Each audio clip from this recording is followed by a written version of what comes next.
Welcome to the GodShow.us Daily Retirement Match Night.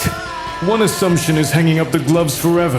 The idea that doing the right thing comes with a receipt. One question, 15 traditions. One assumption about fairness that we'll never fight again after tonight. Seconds out.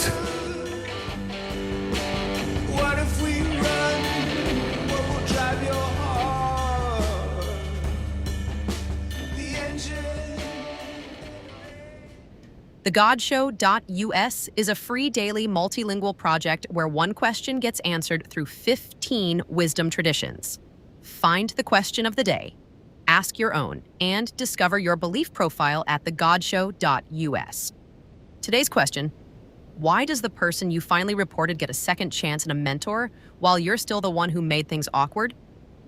The word doing all the work in that sentence is not reported and not mentor.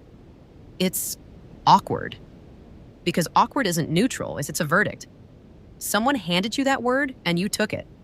Why does the person you finally reported get a second chance and a mentor while you're still the one who made things awkward?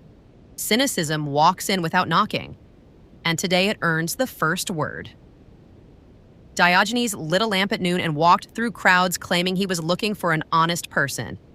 The cynics would say, "You are not awkward. You are a mirror the institution cannot put down." He got a mentor because he is a manageable problem. You are an unmanageable truth. The slight flinch when you enter the room, the way conversations reroute around you. That is not social fallout you created.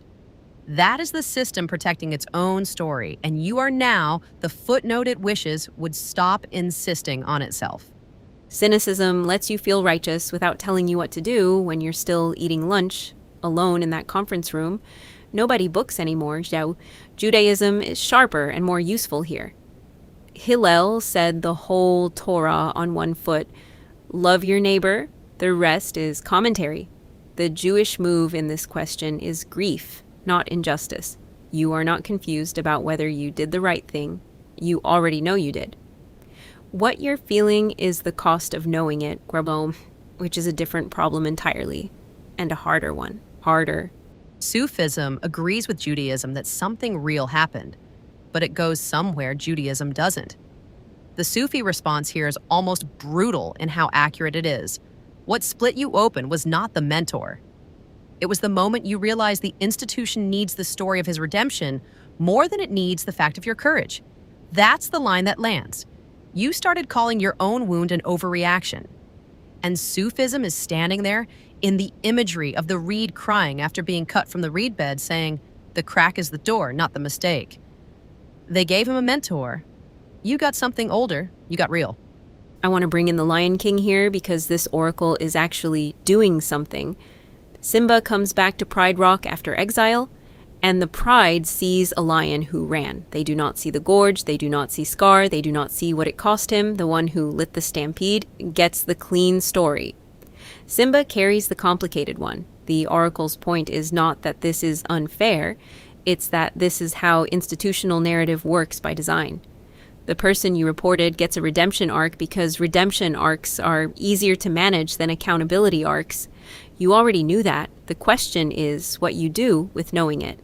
Stoicism and existentialism arrive at adjacent conclusions, but through completely opposite doors, and the gap between those doors is the whole argument. Stoicism says his mentor is not in your column. Your courage is. You acted when silence was safer. That is the only ledger you control. Existentialism says something rougher. No God arranged the symmetry. You stepped off the curb into traffic not because the light said walk, but because you decided not moving cost more than moving. The awkwardness on your chest right now is the exact shape of what it costs to act without a guarantee. Stoicism says you have done enough. Existentialism says there was never going to be enough, and you did it anyway. One of those might feel like comfort, the other might feel like the truth. I'll be honest, the Sufism line got under my skin. The idea that somewhere between the report and this morning, you started calling your own courage an overreaction. That specific move. That's the one I want to sit in front of tomorrow and ask questions. Come back then. The retirement match is over. The assumption that doing right returns comfort. You did not survive the night. It went down in the third, threw a clean punch, missed, and the ref waved it off. Support this free daily show at thegodshow.us.